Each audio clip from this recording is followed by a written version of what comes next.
E nós começamos o programa de hoje mais uma vez trazendo para vocês saúde. E aí eu vou fazer menção a uma matéria que já saiu aqui no nosso programa há umas 2 semanas. A gente trouxe algumas famílias para conversar sobre epilepsia. E aí a gente trouxe esse olhar da família lidando com essas questões. E aí repercutiu tanto a matéria e foi tão legal a gente ter trazido esse assunto que hoje eu convidei o Dr. Marcelo Masrua. Ele é neurologista e a ideia então, já vou pedir para abrir a câmera e apresentar o meu convidado, é que a gente repercuta um pouco mais esse assunto, doutor Marcelo, porque a gente conversou sobre algumas experiências de família. E aí a primeira pergunta que eu vou te fazer, porque essas experiências são muito diversas, porque a epilepsia tem características diferentes e diversas formas. Tá certo eu usar essa expressão? Certíssimo. Em primeiro lugar, eu queria parabenizar você, Letícia, a Rede TV, por trazer esse programa, a sua pauta, porque é um assunto que é tabu. Você praticamente não vê ninguém falando sobre epilepsia. E é uma condição muito frequente na sociedade. Cerca de 0,5%, 0,5% da população tem epilepsia. Então, 1 em cada 200 pessoas é um problema de saúde pública.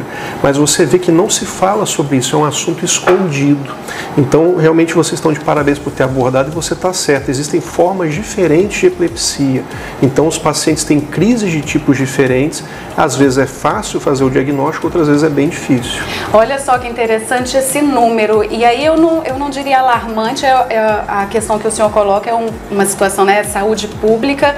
E eu acho que vale sempre a pena a gente trazer conversa, informação e falar sobre isso. É tabu, né? É tabu, mas eu acho que é tabu também, e a gente conversou um pouco sobre isso na matéria anterior, pelo estigma que foi criado, né? Por como as pessoas retrataram a doença até hoje. Exato. Né? E não necessariamente ela é dessa forma, né? Ou não necessariamente as crises são tão fortes que podem assustar. Por muito tempo a epilepsia foi considerada o equivalente de loucura e não tem nada a ver uma coisa com outra. Por muito tempo também se achava que a pessoa podia pegar a epilepsia, então alguém convulsionando falava, não encosta na baba dele que pega. Isso tudo é crendice popular, é coisa que não acontece, não existe. Para entender bem, o nosso cérebro ele funciona à base de eletricidade. É uma eletricidade química, mas é eletricidade. Quando um grupo de neurônios, que são as células do cérebro, descarrega essa eletricidade de forma excessiva, anormal, a isso se dá o nome de crise epilética. Se a pessoa tem uma doença cerebral que predispõe à repetição de crises epiléticas, ela tem epilepsia. Então, 10% da população vai ter pelo menos uma crise epilética ao longo da vida, mas não vai ter epilepsia, porque para ter epilepsia tem que ter repetição. Então, vou dar um exemplo. Se um indivíduo é diabético e toma uma dose errada de insulina e faz hipoglicemia, ele pode ter uma crise epilética, mas aquilo aconteceu por conta da dosagem errada. Então ele não tem epilepsia. Já uma pessoa que tem aquele verme da carne de porco, neurocisticercose, lá no cérebro, e que começa a ter crises, ela passa a ter epilepsia por conta do verme da carne de porco. Então, assim, o início da epilepsia é diferente em diversas situações, pode ser desenvolvida. Exatamente. Então, quando a pessoa está com uma epilepsia, mesmo que ela tenha tido uma crise epilética só, então não tem epilepsia, não dá para dizer que tem, você tem que buscar a causa.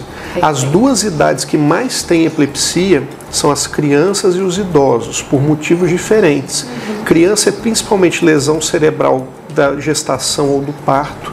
Então, falta de oxigenação, infecção congênita, malformações cerebrais e causas genéticas. Isso é criança. Perfeito. Idosos são principalmente sequelas. Sequela de trauma de crânio, sequela de AVC. Neurocisticercose no Brasil ainda é uma condição comum, embora tenha diminuído muito nas últimas décadas, né? Graças a melhor abordagem que é feita para lavar as verduras, principalmente as verduras que podem estar contaminadas, então isso melhorou muito, né, com as técnicas de higiene. Mas então você tem que buscar a causa. Então você tem epilepsias que são causadas geneticamente, tem outras que são por lesões. Tumor, por exemplo, pode abrir o quadro dele com uma crise epilética. E olha só então que interessante, a orientação que eu acho que fica que é buscar sempre um especialista. Sem dúvida. Né? Qualquer indício então de uma crise epilética, porque eu estou dizendo indício porque não necessariamente as pessoas vão entender que foi uma crise epilética, por exemplo, porque ela não tem a mesma característica em todo mundo. Não. Tem alguma forma, né, alguma crise epilética que seja mais característico, que seja...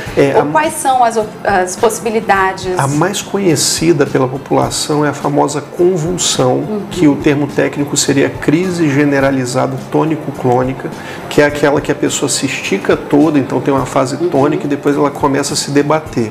Essa é a mais conhecida. Mas existem crises em que a pessoa tem fenômenos só de um lado do corpo, por exemplo. Então ela começa a repuxar o rosto para um lado ou o braço. Tem crises em que há uma supressão da consciência, então a pessoa fica ausente durante segundos ou até minutos, falam com ela, ela não responde. Tem crises que são semelhantes a choques, então a pessoa tem abalos muito breves. Isso é importante. Todos nós dormindo temos esses abalos, são mioclonias. A pessoa está dormindo, você observar alguém dormindo, você vai ver que tem uns choquinhos. Normal. Ter isto acordado é anormal, sempre. Aí tem que buscar a causa, pode ser um tipo de crise epilética. Então, todos esses tipos, né, existem crises sensoriais. A pessoa sentir um cheiro muito desagradável, do nada, perguntar, você está sentindo esse cheiro? A pessoa, não estou sentindo nada. Nossa, mas está horrível. Isso pode ser um tipo de crise, porque se a área do cérebro envolvida tiver relação sensorial, vai ser isso. Eu tive um paciente, por exemplo, que falava assim, olha, de repente eu vejo a imagem da casa onde eu morei quando eu era criança, dura alguns segundos e some. Está ativando uma área de memória visual dele, né? Então é ali que está gerando a crise. Pois é, olha só, então de fato buscar sempre uma orientação médica. Sim. Essa que fica assim, a orientação? Sem dúvida. Se você... Fenômenos que ocorrem em crises, ou seja, paroxísticos, a pessoa tem a crise de alguma coisa e não sabe o que é, busque uma orientação de um médico. Uma das causas é a crise epilética, mas existem outros tipos de crise. Crise de pânico, que é uma crise de origem emocional, de ansiedade grave. Existem crises de dor de cabeça, existem crises de queda de pressão. Então, tem que buscar a causa realmente. Excelente, muito obrigada. É uma pena que a gente não possa aqui continuar conversando com o programa inteiro, mas eu já deixo aqui o convite para em outras oportunidades o senhor estar conosco novamente, para que a gente possa conversar sobre esse e outros assuntos. Eu que agradeço, Letícia, e mais uma vez eu queria parabenizar, porque assim, eu tenho 20 anos de prática, e nesses 20 anos já dei entrevistas de diversos assuntos, mas nunca de epilepsia, porque realmente é um assunto que as pessoas escondem, e não tem por que esconder. Então, que bom que você está prestando esse serviço à população e realmente isso é muito importante. Parabéns. Obrigado. O pessoal de casa sabe que a gente gosta mesmo de trazer informação relevante aí para as famílias e a ideia é essa, sempre fomentar conversas nas famílias para que eles possam aí passar por todas as situações de uma forma melhor. Muito obrigada mais uma vez e agora eu tenho um recado para você aí de casa.